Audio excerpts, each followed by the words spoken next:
जय श्री राम प्रेमी भक्तों। ध्यान में हमारे शरीर में कुछ ऐसे अंग जिसमें घटित होने लगता है कुछ अद्भुत। बंधु, जब हम ध्यान करने बैठते हैं तो हमारे कुछ अंग ऐसे हैं जिनमें कुछ अद्भुत घटित होता है,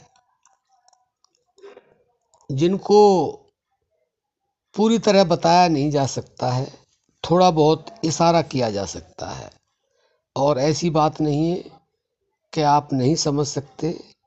अगर आप प्रतिदिन नियम से ध्यान करते हैं तो आप समझ सकते हैं।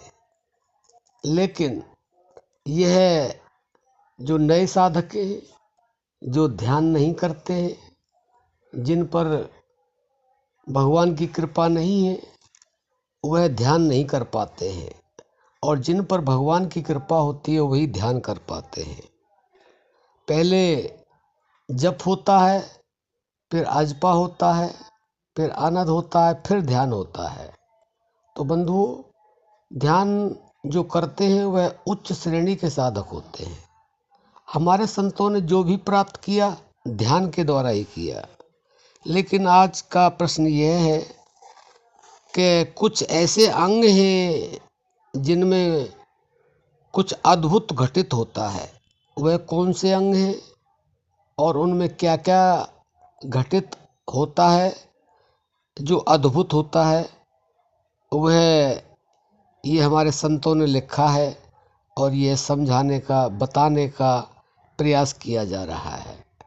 थोड़ा सा ध्यानपूर्वक सुने ताकि आपको ध्यान के समय वह अद्भुत घटित होता है या नहीं, ये भी आपको पता लग जाएगा। बंधुओं, जब हम ध्यान करते हैं सबसे पहले तो श्वास की प्रक्रिया है जो नाक से होती है, क्योंकि श्वास नाक से ही आता है, नाक से ही जाता है।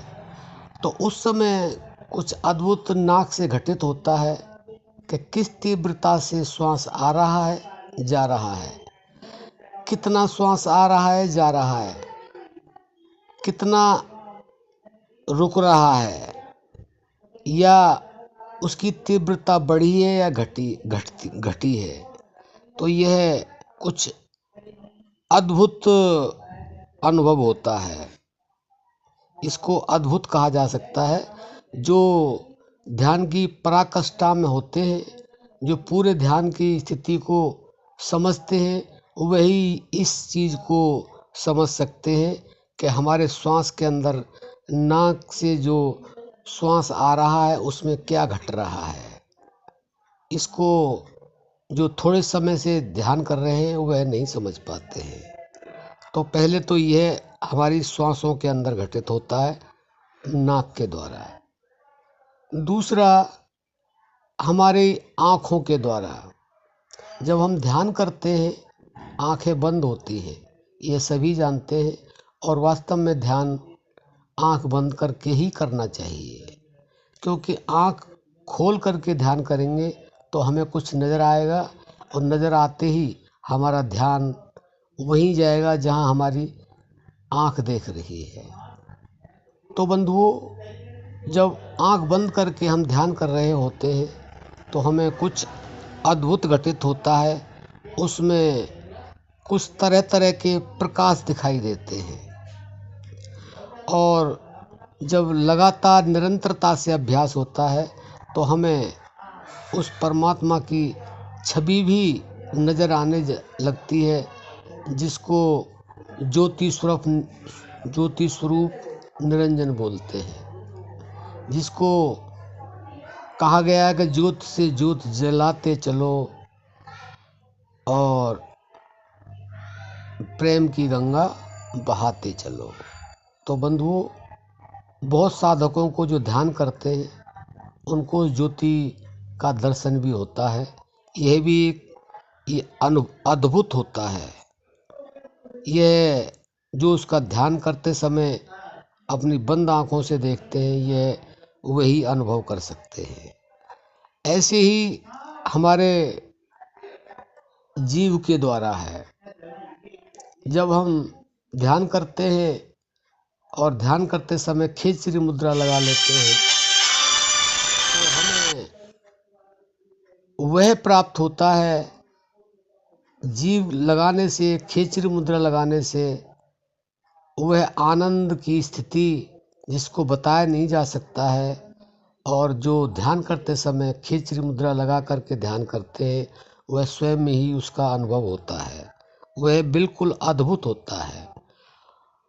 और अंत में बंधुओं, जब हम बैठ रहते हैं, ध्यान करते हैं और हमारा मन एकाग्र होता है, तो बंधुओं एकांत में जब हम ध्यान कर रहे हैं तो कानों से हमें कुछ सुनाई देता है, क्योंकि जहाँ हम ध्यान कर रहे हैं वहाँ पर तो कोई शोरगुल है नहीं, एकांत स्थान है।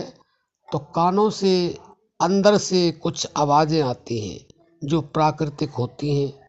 वैसे तो 10 तरह की आवाज़ हमारे संतों ने बताई हैं, लेकिन उसमें एक आवाज़ इस तरह की है, उसको अद्भुत कहा जा सकता है और वह अनुभव में ही आती है, जिसको संतों ने शब्द ब्रह्म कहा है। और उसी को सुनने के लिए ध्यान किया जाता है, उसी को पकड़ने के लिए सुरती से ध्यान किया जाता है। तो बंधुओं, आज का प्रसंग यही था कि ध्यान करते समय ऐसे कुछ अंग हैं जिनमें कुछ अद्भुत घटित होता है। तो ध्यान करते समय आप इन अंगों पर ध्यान करें तो आपको पता चलेगा कि हमारे अंदर किस अंग में क्या क्या घटित होता है। तो इससे आपको ध्यान की अवस्था में बहुत जल्दी से बढ़ोतरी होगी और आप आगे आगे बढ़ सकते हैं।